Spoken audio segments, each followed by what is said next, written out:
Gan mlynedd ar ôl iddo gael ei eni, bysach chi'n meddwl y byswn ni'n nabod Dylan Thomas yn o lew erbyn hyn. Ond rwsut, mae'n nabod y Dylan go iawn, mor anodd ac erioed. Roedd o'n athrolith y fardd yn sgwennwr straeon byrion rhagorol ac yn ddarlledwr radio llwyddiannus. Roedd o'n dipyn o gymeriad, yn rebal bohemaidd, yn hel merchaid ac yn hel diod. Yn enwedig diod. Ond be nath o yn ystod y rhyfel?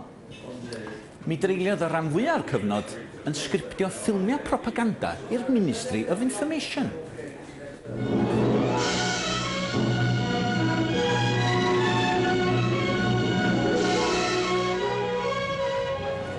Roedd Dylan wedi datgan fwy nag unwaith na ddylai barddoniaeth ymhel o gwbl a gwleidyddiaeth.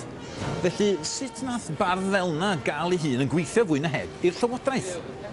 A sut naeth ei waith o fel propagandydd ddylanwadu ar ei waith o fel bardd?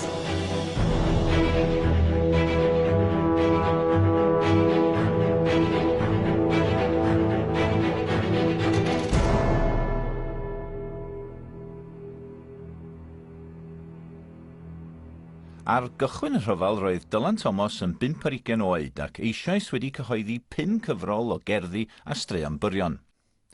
Roedd o hefyd wedi dechrau gweithio'n achlysurol i'r BBC yn sgwennu ar gyfer y radio.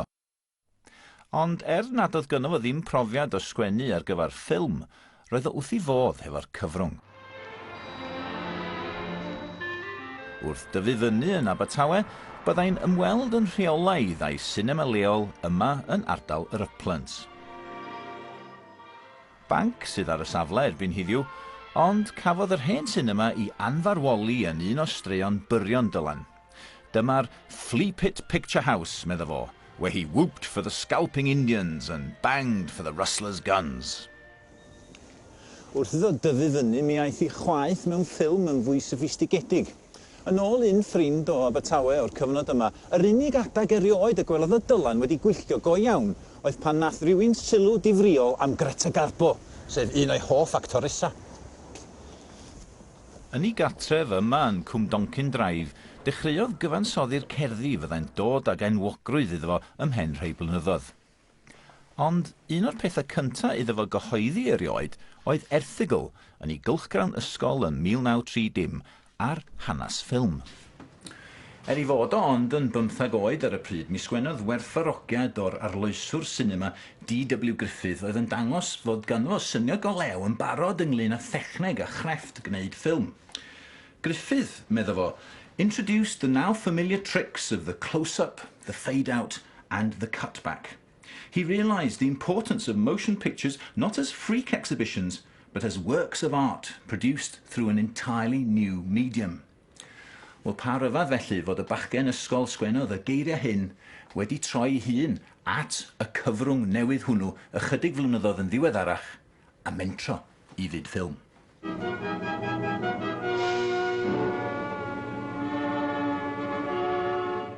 Rhwng 1941 a 1945, fe wnaeth Dylan Thomas sgriptio neu gyd-sgriptio o leia 15 o ffilmiau propaganda i'r llywodraeth. The new nations of the Commonwealth, side by side at last with Russia, China and the USA, making a new nations of the world, united in a war to the death against the living death of slavery under fascism. Ond fydda neb ar ddechrau rhyfel wedi disgwyl I Dylan Thomas fod yn gweithio hefo ffilmiau propaganda. Roedd Dylan yn arswydo rhag lladd neb, ac yn sicr doedd o ddim eisiau fod yn aelod o'r lluoedd arfog. Ond roedd o yn wfftio llawn gymaint at unrhyw un oedd yn cefnogi'r rhyfel trwy ddilliau llai uniongyrchol yn ogystal. Every literate or semi-literate party goer in London is stampeding the Ministry of Labour, willing to do anything from licking stamps and bums to writing recruiting literature or broadcasting appeals for warm bodies to become cold. Principle prevents us, I hope, from propaganding. Mae'r ffaith iddo fod mor ddilornus o propaganda a recriwtio, ac eto troi o fewn chydig flynyddoedd I wneud yr union bethau hynny I hun, yn dangos pa mor gymleth oedd Dylan fel cymeriad. mwyn ceisio deall y cymhlethdodau hynny'n well, mae angen I ni edrych yn fanylach ar wleidyddiaeth Dylan. Wrth dyfu fyny yn Abertawe yn ystod y 1930au, un person naeth ddylanwadu'n fawr arno fo oedd ei ffrind Bert Trick, oedd yn dipyn o gymiwnydd. Byddai Dylan yn galw'n aml yn siop groser Bert yma yn ardal Bryn Mill, ac yn y fflat uwchben y siop byddai'r ddau yn cynllunio dinistr llwyr y dosbarth llywodraethol chadal Dylan, a hynny wrth iddyn nhw fita blamonge a jeli. Roedd Dylan ar y pryd yn disgrifio'i hun fel sosialydd, ond un digon angkonfensiynol. Ond erbyn dechrau'r ail ryfel byd, roedd ei ddaliadau gwleidyddol os rhywbeth hyd yn oed yn anoddach i'w diffinio. Dyma be sgwennodd at Bert Trick ym mis Medi 1939. I don't know how you feel about all this, but I can't raise up any feeling about this war at all. And the demon Hitlerism can go up its own bottom. I refuse to help it with a bayonet. Ym mis Mai 1940, cafodd Dylan brawf meddygol ar gyfer y lluoedd arfog, a chael ei roi yng nghategori EC3, sef y dynion olaf oedd yn cael ei galw I wasanaethu gwlad. Canlyniad oedd wrth I fodd, mae'n debyg. Dwi wedi dod I gyfarfod ar athro John Goodby sydd wedi cyhoeddi nifer o astudiaethau ar Dylan Thomas, ac mi ofynis I iddo fo'n gynta, tybed a ellid disgrifio Dylan fel heddychwr. I think he was and he wasn't. You know, it's this chameleon quality again. Constantine Fitzgibbon, his first biographer, said that he'd read the stories about Dylan Thomas. He'd heard all of the stories, and they seemed to be stories told not of one man or even two men, but of 6 or 8. And I think that's very much the point. Yes, he was a pacifist in certain ways. He was a pacifist in the 30s, like a lot of socialists. They didn't want another war. But I think that within the remit of writing film scripts in the war was something else. It wasn't just about propaganda for joining the forces. There was also an element of social reconstruction. And I think this was part of maybe what drew Dylan Thomas in. Neges nifer o'r ffilmiau hyn oedd na ellid mynd yn ôl at dlodi'r 30au. Lads shouldn't have to play in a place like this. Kids shouldn't have to grow up in soot and muck. It isn't right. Roedd ffilmiau fel hyn yn rhagweld sefydlu'r wladwriaeth les ar ôl y rhyfel. Ond cyn i'r werin bobl allu mwynhau hynny, bydda'n rhaid curo'r gelyn yn gynta. But who's going to make them come true? There. You are. You're only folk that can make these plans come true. Remember, it's your town. Y cwmni cyntaf I gyflogi Dylan Thomas ym myd ffilm oedd Strand Films, ar y pryd un o'r cynhyrchwyr ffilmiau dogfen mwyaf ym Mhrydain. Roedd eu swyddfeydd nhw yn yr adeilad hwn yn Soho, yn Llundain, lle oedden nhw'n gweithio dan gytundeb i'r Ministry of Information ac yn cynhyrchu gymaint â 70 o ffilmiau propaganda mewn blwyddyn. Mewn llythyr at un o'i ffrindiau, mae Dylan yn rhoi darlun digon difyr o'r prysurdeb yn swyddfa Strand Films, yma yn rhif 1 Golden Square. I write to you in a ringing, clinging office with repressed women all around punishing typewriters. And just at this very moment, a man with a bloodhound's voice and his cheeks, I'm sure, full of Mars bars, rehearsing out loud a radio talk on India and the documentary movement.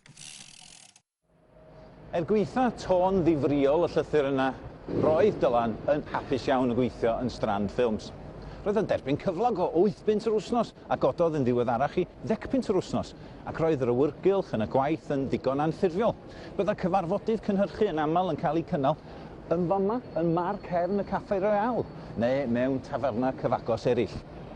Ond gweitha enw drwg Dylan Thomas fel un oedd yn hel diod, mae sawl un o'i gydweithwyr wedi tystio i'w broffesiynoldeb o fel sgwennwr. Y gwir amdani yw, fos oedd ddim wedi cadw ei job fel arall. Well, you've now arrived on your practice war site.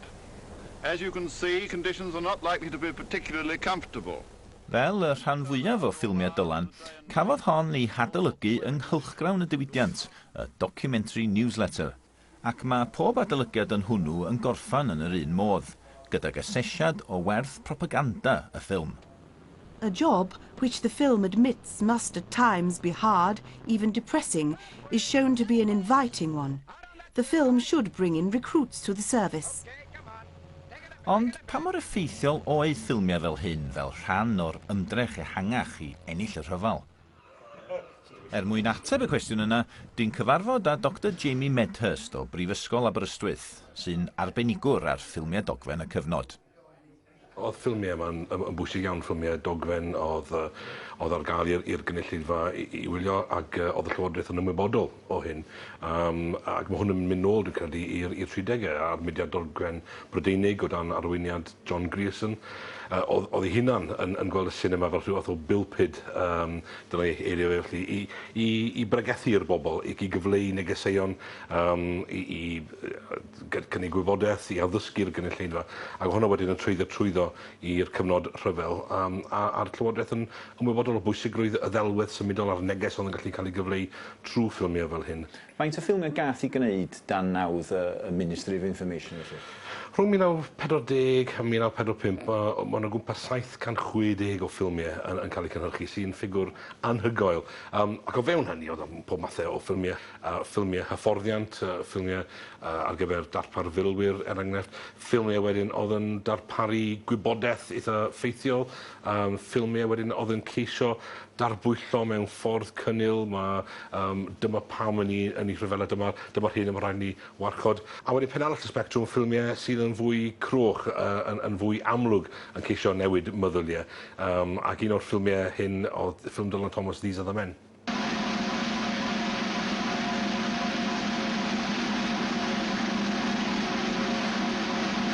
These are the men. These are to blame. Un o'r sgriptiau mwyaf clyfar sgwennodd Dylan Thomas oedd i'r ffilm hon, naeth droi propaganda'r Natsiaid yn erbyn nhw 'u hunin.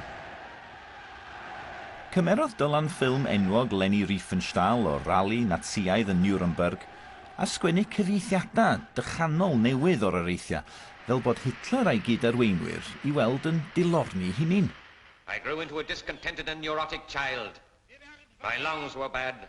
My mother spoilt me and secured my exemption from military service. Consider my triumphant path to power.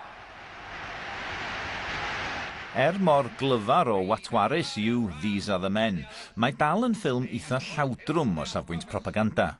I am a normal man. I do not like meat, drink, or women. Yn hyn o beth, mae'n ddigon anodweddiadol o'r math o negeseuon roedd y Ministry of Information yn ceisio eu cyfleu yn ystod yr Ail Ryfel Byd. Yn yr ail ran, cawn weld sut naeth propaganda Prydeinig ddatblygu yn ystod y rhyfel, a sut naeth ysgrifennu Dylan Thomas ddatblygu yn ei sgil.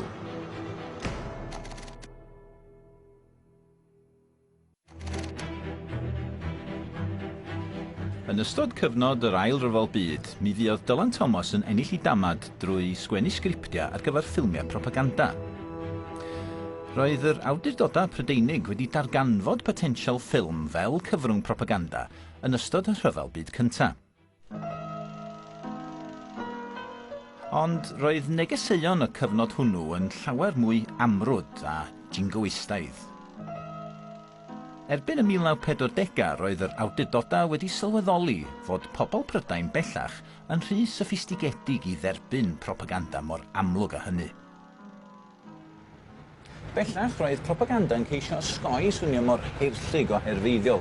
Roedd yn fwy effeithiol pan oedd yn fwy cynnil ac yn fwy diffyant. Yn gynyddol, roedd ffilmiau propaganda rhyfel yn ymwneud mwy ar hyn oedd bobl yn ymladd drosto fo, yn hytrach na'r hyn oedd yn ymladd yn ei erbyn. Ac felly, ym 1942, mi gafodd Dylan Thomas gomisiwn I sgwennu am bwnc oedd o'n gyfarwydd iawn ag o.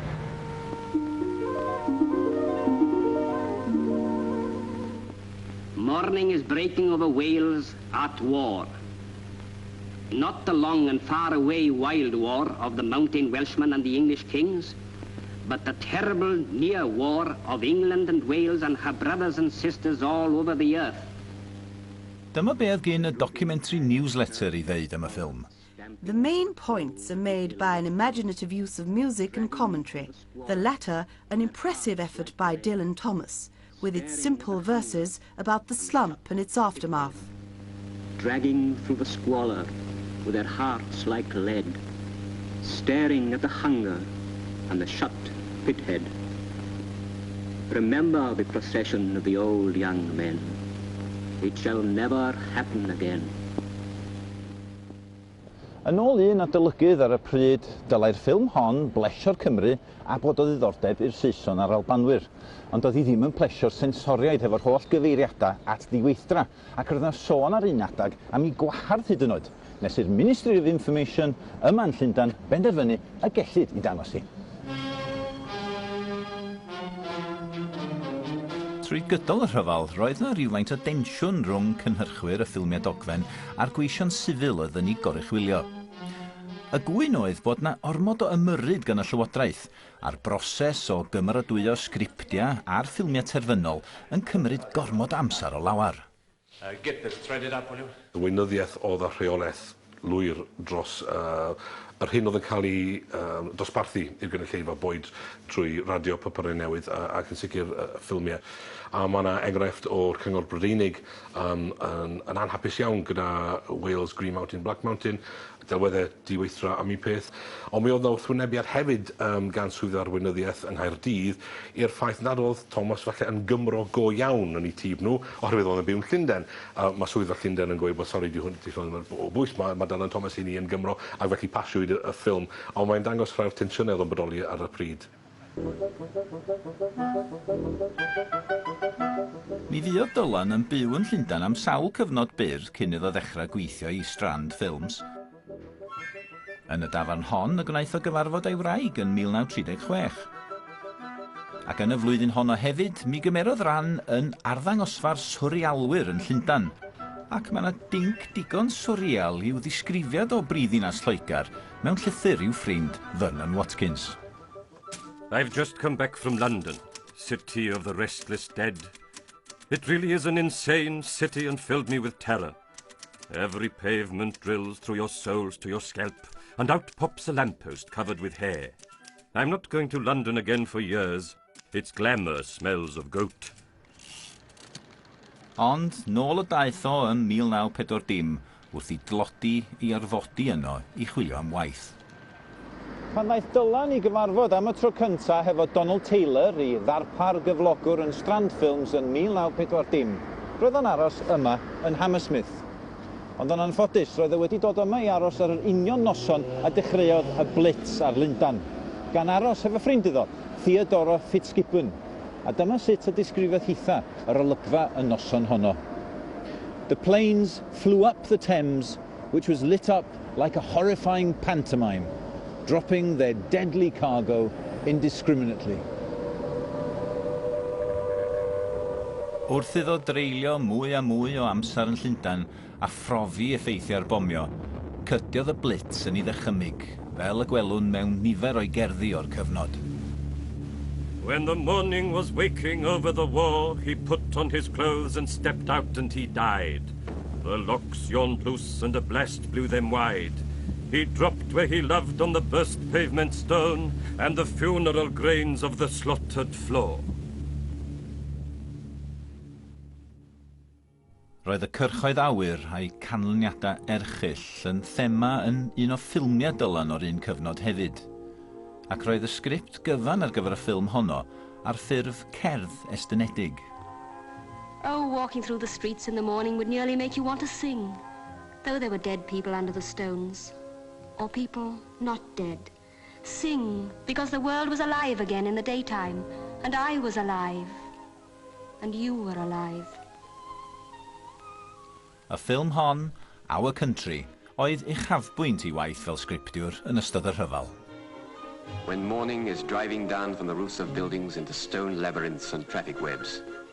When each man is alone forever in the midst of the masses of men, and all the separate movements of the morning crowds are lost together in the heartbeats of the clocks. Cafodd y ffilm I gwneud yn 1944 ac mi gafodd I ffremier yma yn yr Empire Leicester Square. Yn ôl adolygydd y Spectator, it was the most exciting and provocative film for many a long day. Ac yn ôl adolygiad y documentary newsletter, hon oedd yr unig ffilm arbrofol lwyddiannus o gyfnod y rhyfel I gyd. It says, medden nhw, important things in a new way. Mae'r ffilm yn cyflwyno sawl ardal wahanol y Brydain a ddolen gyswllt yw morwr ifanc sydd adro rhyfal am gyfnod ac yn crwydro o le i le. Yma yng Nghymru, mae'n taro ar wers iaith mewn ysgol uwchradd. I wonder if you can wish to say hello good morning in Welsh. Mae'r ohebiaeth rhwng Dylan a Donald Taylor wrth iddyn nhw weithio ar y ffilm hon yn dangos pa mor barod oedd Dylan i fod yn rhan o dîm, hyd yn oed os oedd hynny'n golygu derbyn newidiadau i'w farddoniaeth. Dear Donald, the cuts you made in the verse commentary, which from the point of view of the film were essential, did destroy some of the continuity of the verse as verse. Written down, the verse looks a little chaotic, as it's bound to be. Heard spoken to a beautiful picture, the words gain a sense and authority which the printed word denies them. Going out over the racing rails and a grumble of London leaving thunder, over the maze track of metal, through a wink and a spin of towns and signals and fields, out to the edges of the explosive, the moon-moved, man-indifferent, capsizing sea. Bod Dylan yn ddigon bodlon ildio'n greadigol i Donald Taylor ym maes ffilm, roedd parhau i lunio i gerddi hun yr un mor bwysig ag erioed gyda fo. Ym mis Tachwedd 1944, mi sgwennodd at ffrind i gwyno am yr union beth yma. I'm writing film scripts for a living, and the time left over from that I try to spend on poems. A miserable arrangement which should be reversed. Ag eto, tra buodd o wrthi yn sgriptio yn ystod y rhyfal, roedd e hefyd wrthi yn ara deg yn creu'r cerddi ar gyfer ei gyfrol nesa, Deaths and Entrances, un o'i gyfrola enwoca. Felly, i ba radda oedd sgriptio yn cael effaith negyddol ar ei waith fel bardd. Glyn Thomas always thought that Dylan was wasting his talent, on this rubbish, and that there were a lot of good poems gone west because of that. I think that's probably true up to a point, but I think that writers sometimes do things without even know why they're doing them, and it advances their art, or it takes them to a different place. One of the things that's unique about Dylan Thomas, and I think you could say utterly unique, the only poet I can think of who manages to do this, is that he was a success writing anthology popular poems and at writing high modernist masterpieces, and that he also bridged the gap between poetry and popular culture. He loved popular culture. And a man may journey still within the island gates, through valleys and troubles, over hills slag black or grey as suntan slates, or through fat, lovely fields all lying green under their flower folds, to where Wales waits. Yn sicr, yn ystod I gyfnod hefo strand, daeth Dylan yn arbenigwr ar ddisgrifio golygfeydd mewn ffordd weledol ac unigryw. A dyma'r arddull fyddai'n dod i'r amlwg mor ogoneddus wedyn yn ei ddrama Under Milkwood. Meadow and chapel and huge bitten sea coast, humpbacked, iron-tracked, bricked-over, smoked-out, spread-eagled bundle of valleys. The valley's voice. Wrth ddathlu camlwyddiant I eni, mae'n gwbl naturiol mae camp Dylan Thomas fel bardd sydd yn hawlio'r prif sylw. Ond dylen ni ddim anwybyddu I waith ymyd propaganda a ffilm. Mi nath o ddylanwadu ar ei ddatblygiad fel bardd, ac efallai na ellir llawn werthfawrogi I gerddi, heb gydnabod hefyd I gariad at ffilm.